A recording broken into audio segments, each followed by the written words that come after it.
ISC accounts class 12 का final accounts of companies है। ठीक है। आईएससी अकाउंट्स क्लास 12 का फाइनल अकाउंट्स ऑफ कंपनीज इस समय हम कर रहे हैं। बहुत बहुत इम्पॉर्टेंट है। मुझे ना आज एक स्टूडेंट ने पूछा कि सर हम ना टीएस गरेवाल बुक पढ़ते हैं, डीके गोयल, बट ना जो आईएससी के पेपर्स आते हैं वो बिल्कुल ही अलग होते हैं। मतलब बुक्स का कोई रेलेवेंस नहीं रहता, ख़त्म हो जाता है। तो मैं आपको एक बात बताना चाहूँगा कि आप लोग बुक्स चाहे कितनी भी पढ़ लो, आईएससी अकाउंट्स के लिए आपको पीवाईक्यूज़ पे, आपको एमटीपीज़ पे, जो इनके मॉक टेस्ट हैं, स्पेसिमेंस पे जाना ही पड़ेगा टेक्निकल पार्ट के लिए। मैं बार बार बोल रहा हूँ, आईएससी अकाउंट्स क्लास 12 का जो बोर्ड का पेपर होगा वो टेक्निकल होगा। टेक्निकल मतलब इट इज़ नॉट ईजी। ऐसा नहीं होगा कि आपको डायरेक्टली समझ आ जाएगा। It is indirect paper, simple सी चीज़। आसान भाषा में बोलूँ, इट इज़ इनडायरेक्ट पेपर। तो आपको उस हिसाब से पढ़ना है। ठीक है। चलिए, सबसे पहले फाइनल अकाउंट्स ऑफ कंपनीज का फॉर्मेट देखते हैं। इक्विटी एंड लायबिलिटीज़, उसमें आता है share holders funds. Equity and liabilities, share holders funds, इसके अंदर आएगा share capital, reserves and surplus, money received against share warrants, share application, money pending allotment. ये जो दो है ना, ये इंपॉर्टेंट नहीं है इतने, बट स्टिल जस्ट फॉर्मेट में लर्न करने आए। Equity and liabilities, share holders funds, share capital, reserves and surplus, money received against share warrant, share application, money pending allotment. फिर आती हैं नॉन करेंट लायबिलिटीज़, उसमें आएंगी long term borrowings, deferred tax liabilities, other long term liabilities, long term provisions, share holders fund, share capital, reserves and surplus, money received against share warrant, share application, money pending allotment. फिर आती हैं long term liabilities, sorry non current liabilities, long term borrowings, deferred tax liabilities, other long term liabilities, long term provisions.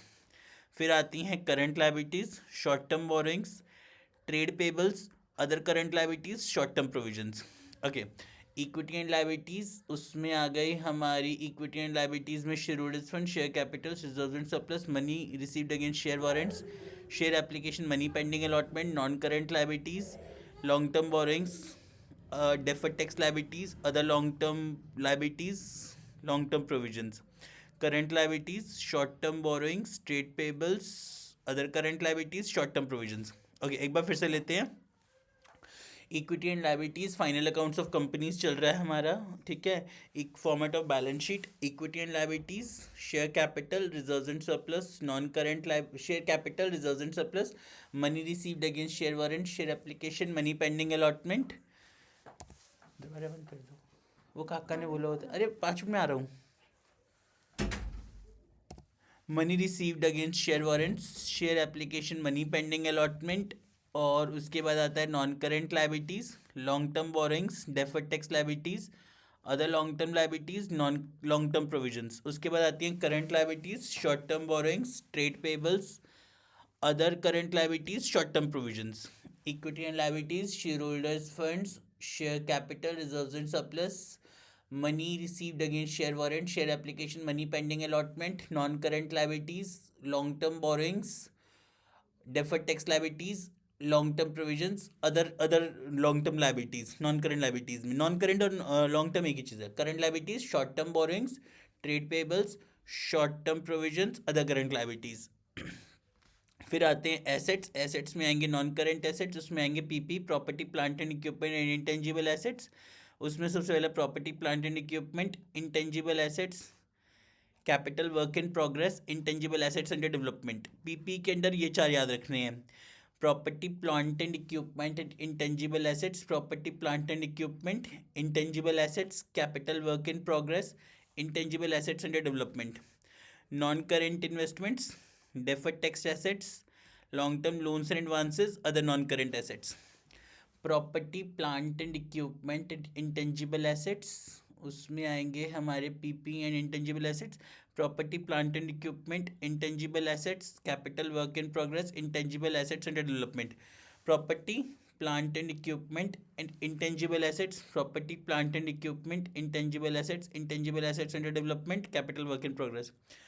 Property plant and equipment and intangible assets, property plant and equipment, intangible assets, capital work in progress, intangible assets under development, non current assets, deferred tax assets, long-term loans and advances, other non-current assets. Property, plant and equipment, intangible assets, capital work in progress, intangible assets under development, non-current investments, deferred tax assets, long-term loans and advances, other non-current assets.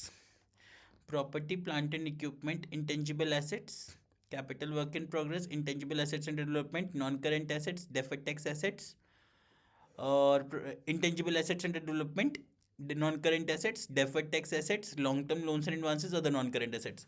फिर current assets आ जाएंगे. सिट्सो, current investments, inventories, trade receivables, cash and bank balance, short term loans and advances, other current assets. Current investments, inventories, trade receivables, current assets, inventories, trade receivables, cash and bank balance, short term loans and advances, other current assets.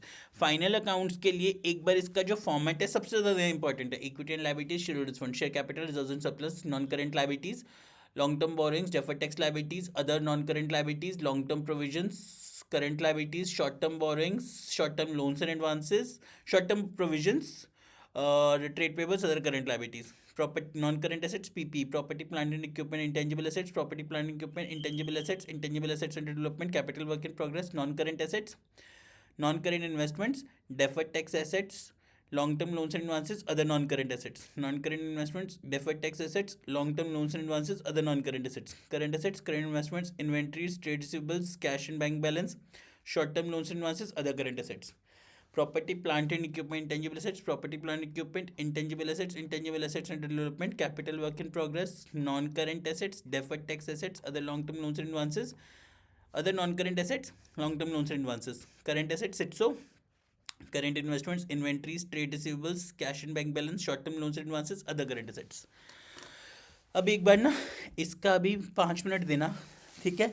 मैं notes to accounts भी बनाता हूँ, notes to accounts भी साथ साथ करते हैं. फिर एक बार बैलेंस शीट हो जाएगी हमारी, फिर उसके बाद हम नोट्स टू अकाउंट्स पे आते हैं, ठीक है. नोट्स टू अकाउंट्स का एक एक लेंगे. शेयर होल्डर्स फंड्स में क्या आ गया, share capital, reserves and surplus में क्या क्या इंक्लूडेड होता है, तो ये डीपली करते हैं थोड़ा सा फाइनल अकाउंट्स को अच्छे से, ठीक है. जस्ट 10 मिनट्स में फिर मिलते हैं.